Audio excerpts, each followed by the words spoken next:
Yo bro, muốn thấy cái nào? Đúng con build Crack application thôi bro. Ok. Rap bảo anh cái Power BI សម្រាប់ធ្វើគេណា អាហ្នឹងគេប្រើវាសម្រាប់ឆាតមួយទៀតយើងមាន document មាន text អីហ្នឹងយើងអាចឆាតមួយ document យើងបានណាដូចឆាត GPT ហ្នឹងគាត់ថាយកប្រើ LLM ដើម្បីបោះ document យើងទៅហើយឲ្យ LLM វាឆ្លើយវិញ based on អ្វីដែលយើងមានហ្នឹងវាអញ្ចឹងណា ហើយផងប្រើ framework គេណា ខ្ញុំគិតថាចង់ប្រើ Flash API ព្រោះដោយសារវាតើតើមួយ AI អញ្ចឹងវា Python ល្អហើយ front end ខ្ញុំចង់ប្រើ React ឬក៏ Node.js full stack ហ្មងក៏បានដែរ rồi khỏi còn Laravel ទៅលឿនផ្សេងទីបានហើយមកជិះ អីហ៎ Laravel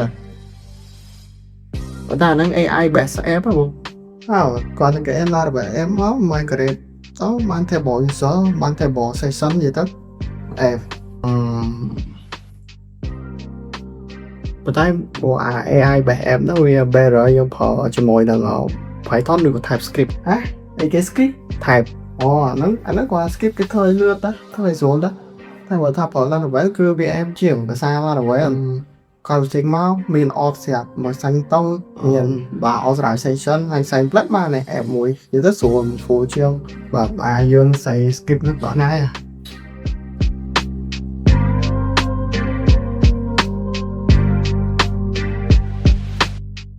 មិនឲ្យបញ្ចេញសមដល់ណាណៃវាចិត្តហើយបងតែគាត់ណាresult វាចេញមកឆ្លើយវាអត់ទាន់ត្រូវបានច្រើនអញ្ចឹងណា មកសុំមើលទីមក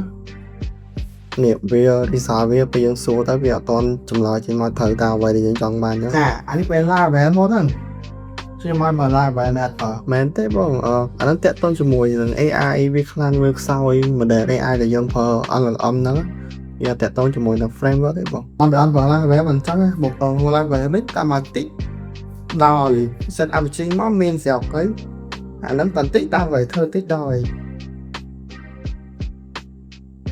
error ប៉ុណ្ណឹងឯងហងវានោះ error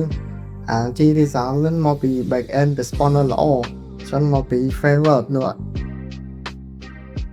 chưa migrate នៅហងលងកាលទៀត